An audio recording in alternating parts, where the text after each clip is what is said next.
We all face problems. And whenever we face problems, to every problem we are fond of attributing a reason. Right? To every problem we attribute a reason. What are the kinds of reasons we associate normally with our problems? The other person is not understanding you. Your medical reports just came and they show that your heart is not really in a good shape. Problem. Now what reason do you associate with it? And I am in a horrid schedule tied to it. And it is my schedule that is the cause of this problem. You are working somewhere and there the appraisal reports are not quite fine. That scares you. Problem. What reason do you attach to it? Not meeting expectations. This place is not for me. I'm not cut out for this place. I'm for some other job. And the boss does not really understand me. And the environment is not conducive to my productivity.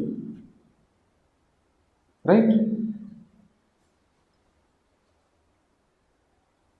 You are facing tensions in the family. Problem.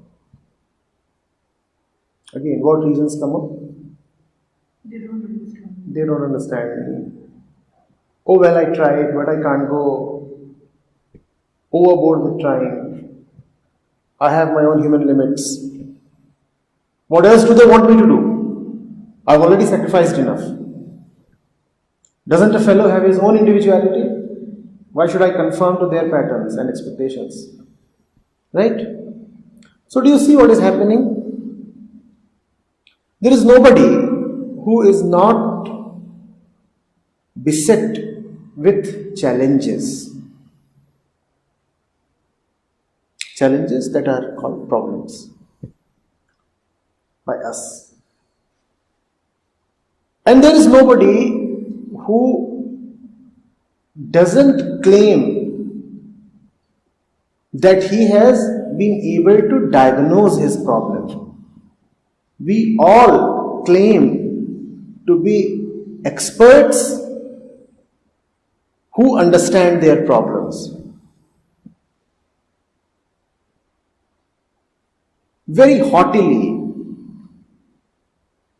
we have become self-appointed specialists and consultants. Alright, there is this problem. But who is the one person who understands the anatomy of the problem? I.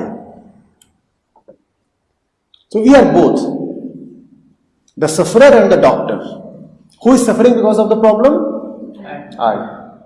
And we have also appointed ourselves as the healers of the problem. We say, my problem, who else will heal it? I am in the best position to know it, to take care of it. That is the myth that Krishnamurti is busting. He is saying, if there is a problem, then all the reasons that you assign to it are false. Because had you really known the reason, there would have been no problem in the first place. So if there is a problem, then the real problem is that you do not know the problem. Had you really known the problem would have very quickly faded away. The problem exists not because there is an external situation antagonistic to your interests, an external situation hostile to your well-being. No, not at all. The problem exists because you just do not know what's going on. This inability to know what's going on is called a problem. I repeat, a problem is not an unfavorable external situation.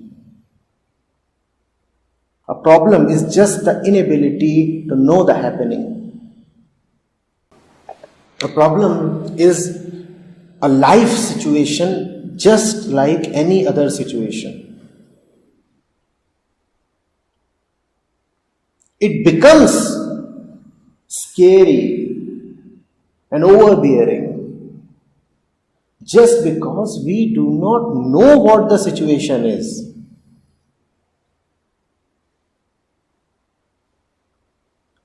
Are you getting it? Let me give you an example.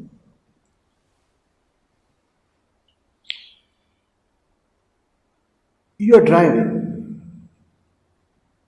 on a hilly road. You are in a strange area. You are in a strange area. The road might be fine, the vehicle might be fine, but the area is strange. You are not familiar with it.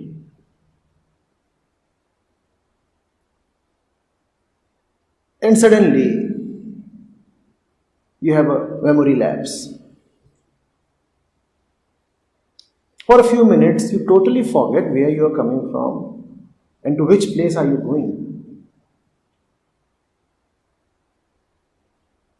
Right? Everything outside is still the same. The road is fine, the vehicle is fine, the day is fine. But now you do not know what's going on. You find yourself on the wheel, pressing the accelerator, and you are at your wits' ends figuring out what's going on. Which place am I going? Now, do you have a problem at hand? Of course you have. What is the reason? Does the reason lie in anything outside of you? And don't you see that any perfectly normal life situation can become a problem if you lose sense of it? The same thing can happen to you as you are sitting here right now. What if your mind conks off right now? Boom, gone. Some short circuit in some neural connection. That can happen. Happens. Boom, you don't remember anything. Your power to analyze, your power to recall, your ability to be present, all has just disappeared. Let's say just for a few minutes. What happens to this situation? This situation that appears nice to you right now, even pleasant and peaceful, becomes horrible. The same situation becomes horrible because now you can make no sense of it. You look at yourself, you look at the people around. You can't identify anybody. You don't know who you are. You don't know what the world is like. And there is a strange fellow in white and green sitting in front of you, sermonizing, and you don't know what's going on. You don't know what's going on. Do you see how terribly shaky you can feel? We keep imagining all the time. Kindly imagine it will move.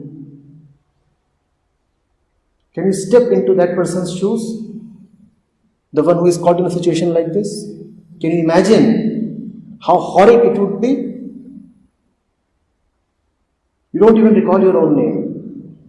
You look at the other fellow and you say, what is this chap doing here? What is this sound from somewhere? What's flowing? What's going on? Why am I here? And who am I, first of all? This is what is called a life problem. Everything is fine and normal, just as everything else is in existence. But you have lost your wits. Sounds humiliating, right? All problems are just this. You do not know what is going on. No idea of what is happening. Or let's say, only ideas about what is happening. No relation with reality. That is what any problem is, without exception. Any problem. Had you known what is happening, problem is gone. The problem disappears the moment it is diagnosed correctly. Once I said, when the disease is unreal, the diagnosis is the cure. All you need is the diagnosis. We do not know what is happening. That's all.